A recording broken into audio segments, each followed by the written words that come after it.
السلام علیکم پیارے بچوں، آج ہم ایک بہت ہی انٹرسٹنگ سٹوری سنتے ہیں۔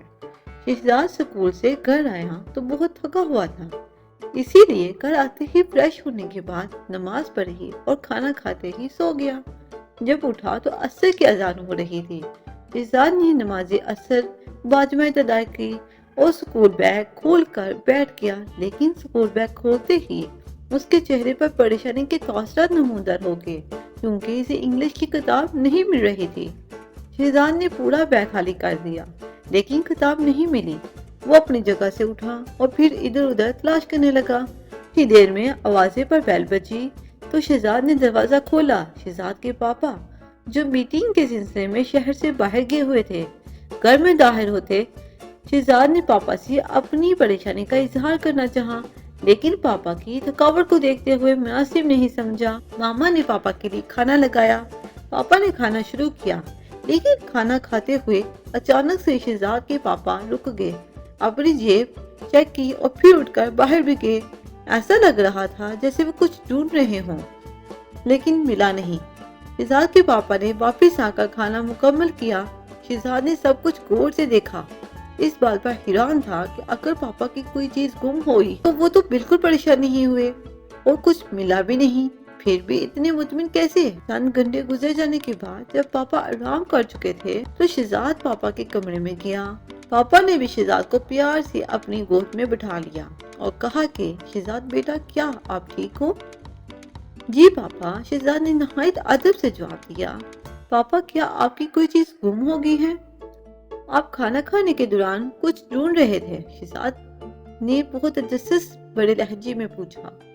شہزاد کی بات سن کر پاپا نے جواب دیا، جی بیٹا، میرا موبائل گم ہو گیا ہے، جو شاید کہیں گر گیا ہو یا دوران سفر میں نے دھیان نہیں رکھا اور وہ کہیں پڑا رہ گیا۔ لیکن پاپا، موبائل تو نہیں ملا، آپ اتنے مطمئن کیسے؟ کیا آپ کو پریشانی نہیں ہوئی؟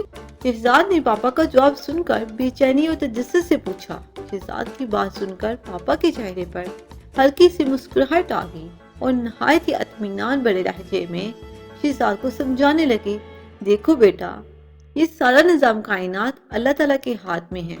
اس دنیا میں وہی ہوتا ہے جو اللہ کی مرضی ہوتی ہے۔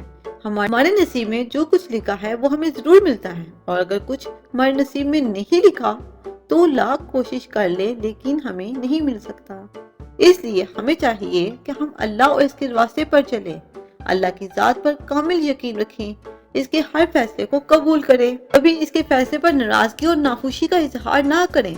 یہی ایمان ہے۔ اگر میرے نصیب میں موبائل کا ملنا لکھا ہے تو موبائل ضرور مل جائے گا، اگر موبائل کا گم ہونا لکھا ہے تو جیسی اللہ کی مرضی۔ اگر میں پریشان ہوتا، اس سے اللہ تعالیٰ مجھ سے ناراض ہو جاتا۔ یہی وجہ ہے کہ میں اب بھی مطمئن ہوں۔ شہزاد نے پاپا کا جواب سنا تو بہت خوش ہوا۔ اس کو نہ صرف اپنے سوالات کا جواب ملا بلکہ اس کی اپنی پریشانی بھی ختم ہوگی، کیونکہ انگلش کی کتاب نہ ملنے کی وجہ سے وہ سارا دن بہت پریشان رہا۔ اسے بہت سکون محسوس ہوا کیونکہ اب وہ مطمئن تھا۔ وہ جان گیا تھا کہ اگر ہماری زندگی میں پریشانی آتی ہے تو اس پریشانی کا حل بھی اللہ کے پاس ہے، بس ہمیں اس ذات پر کامل یقین رکھنا چاہیے۔ شہزاد ابھی انہی سوچوں میں تھا کہ اچانک دروازے پر گھنٹی بجی۔ شہزاد بھی اپنے پاپا کے ساتھ دروازہ کھولنے کے لیے گیا۔ دروازے پر ایک اجنبی شخص تھا۔ اس نے شہزاد کے پاپا سے کہا، سر، آپ اپنا موبائل میری گاڑی میں ہی بھول گئے تھے۔ میں نے موبائل میں موجود نمبر کے ذریعے آپ کے گھر کا ایڈریس معلوم کیا، یہ لیں آپ کا موبائل۔ شہزاد کے پاپا نے اس شخص کا شکریہ ادا کیا، پھر شہزاد کی طرف مسکراتی نظروں سے دیکھا جیسے وہ شہزاد کو موبائل کے ملنے پر اسے اور بھی کچھ سیکھنے کی طرف اشارہ کر رہے ہیں۔ اگلے دن شہزاد جب اسکول گیا تو اس کی خوشی کا کوئی ٹھکانہ نہیں تھا، کیونکہ وہ اپنی بک اسکول میں ہی چھوڑ گیا تھا، اسے کسی نے اٹھایا بھی نہیں۔ شہزاد نے اپنی ڈیسک سے کتاب اٹھا کر بیگ میں ڈالی اور آنکھوں میں شکر ادا کرنے کی نمی لیے ہاتھ اٹھائے اور شکر الحمدللہ کہا۔ پیارے بچوں، اگر ہم بھی زندگی کے ہر کام میں اللہ کی مدد مانگے اور اس ذات پر کامل یقین رکھیں تو ہماری زندگی میں بھی اطمینان اور اطمینان ہی اطمینان ہوگا، کیونکہ اللہ تعالیٰ نے کبھی اپنے بندوں کو مایوس نہیں کیا۔ وہ اپنے بندوں سے بہت محبت کرتا ہے، لیکن ضرورت اس بات کی ہے ہم اپنے ایمان میں پختگی پیدا کریں اور اس پر کامل یقین رکھیں۔ شکریہ۔ اگر آپ کو میری ویڈیو اچھی لگی تو پلیز میرے چینل کو سبسکرائب کر دیں۔ Thank you so